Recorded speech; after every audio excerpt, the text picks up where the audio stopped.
Hi everybody, I just wanted to record a really short video here to help you understand a few little key areas that people have been asking questions about on the discussion board and email regarding essay writing.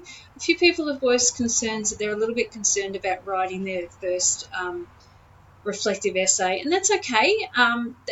Writing your first reflective essay or any type of essay is going to be a bit daunting to start with. So in the past, I've placed this Word document up on my discussion boards, and previous students in previous teaching periods have said that it's really helpful. So hopefully some of this information will help you. And if you would like a copy of this document, just send me an email and I will send it to you. So I have found over the years that students that have been out of school for a little while are a little bit concerned about writing essays.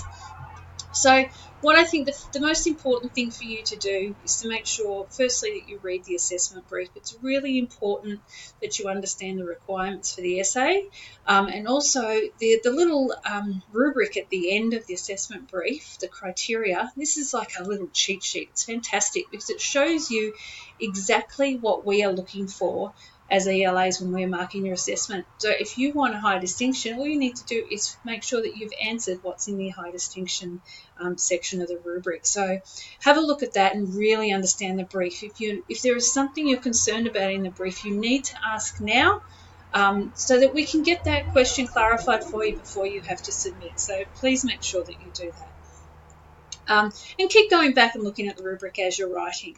So a word count's really important in academic writing.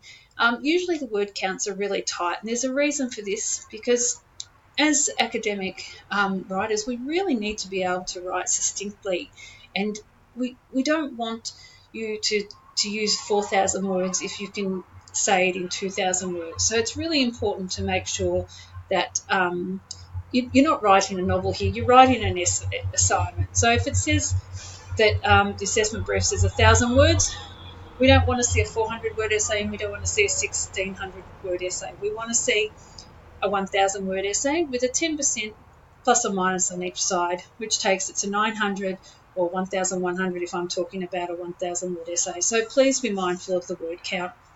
One of the main reasons for this is if you've got a fantastic conclusion, if you've written the best conclusion possible, but you've gone so over the word count that I can't read it, that is a real shame, because ELAs, myself included, will stop reading at the word count, and it's a shame if you miss out on that for that conclusion.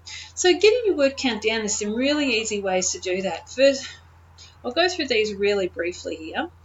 Firstly, write out everything you want to write and edit later. That's the most important thing. Don't worry about the word count now. Just get everything you want down, and then we start cutting words out. Read and edit your essay by removing words that you don't think need to be there.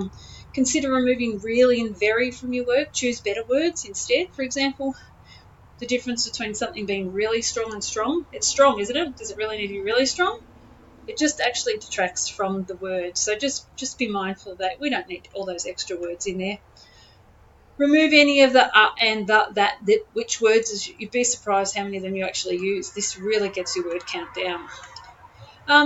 Another one that people get stuck on is words that actually add colour to your writing. So he's incredibly intense, passion, motivated him to work hard. That's a great sentence, but why can't we just say he's passion motivated him to work hard? We've cut out quite a few words there. Redundant words, the armed gunman. We know he was armed, so he's just a gunman. Past history, remove past. The history is in the past, we know that. Using one word instead of using two words instead of one, we can always cut down on that. Replace full clauses. It is clear that. It should be obvious that. We could just write clearly, obviously, evidently. And avoid becoming too over-attached to your writing, okay, which is really hard to do. I've done a lot of writing assessments in my time, and you can also become very attached to your words. So try not to do that too much. It's really good knowing what to cut out of your work as well.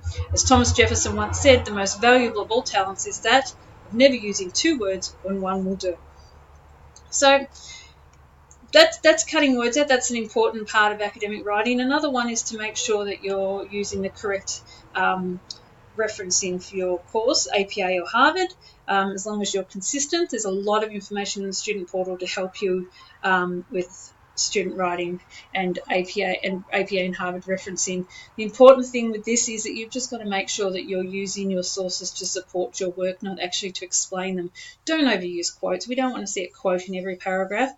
For a 1,500-word essay, I'd like to see one quote, 2 at the most, any more, and it's taken away from your writing. So please make sure that you don't have so much in there. Plagiarism, run it through an original Turnitin to make sure that it picks up on any plagiarism. That's really important as well. Referencing can be confusing. I actually love referencing, so if you have any questions, please just ask me about referencing. I will help you as much as I can. Now, as you can see here, these are some little pet peeves. Grammar and spell checker. You should all be getting full marks for grammar and spell check and spelling. It's easy. Run a spell check, proofread. You should be able to pick up all those mistakes. There should be no reason why you're losing marks for them.